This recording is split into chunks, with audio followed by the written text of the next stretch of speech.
Hello friends! In this lesson we will add the styles to make our game more attractive. We will draw a bomb and set different colors to the cell numbers. Let's draw a bomb pictogram first. We don't need to assign the bomb class to the cell during the initialization. So let's remove it. And now we need to set inner HTML to the bomb's cell if it is opened. Remove inner text and write inner HTML instead of that. We will use a div with the bomb class here. And now we are ready to draw a bomb.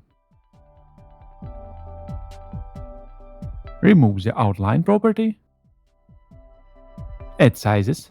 60% should be fine. Add a border.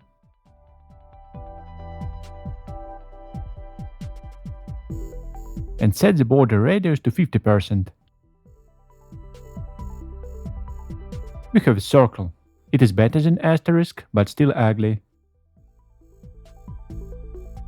Let's set background to dark gray. And add inset shadow to add some volume.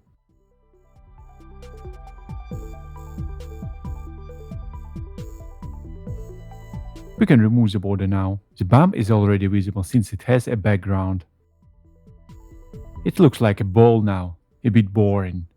We can add flame to it to make it look better. I will use pseudo element to do this after. We need to set the content property to an empty string instead of the default none. Set the position to absolute. Now we need to set the position of the bomb class to relative. Set sizes to 60%, a little smaller than our bomb. Set the coordinates to close to the top right corner. Lower the radius to 50% to make it round. And finally, visualize this by adding a gradient background. I will use a radial gradient with the following properties. The first color is yellow, the second one is bright orange, and the last is dark orange with zero opacity. Also, let's add an orange shadow to create a sort of glow. Let's check what we have now. Pretty nice. You can play with styling to make it better. Let's move on to the numbers. I will add styles with different colors for them, just like that. You can use any colors you like, but you should name your classes in a similar way, as you can see here. Move on to the code.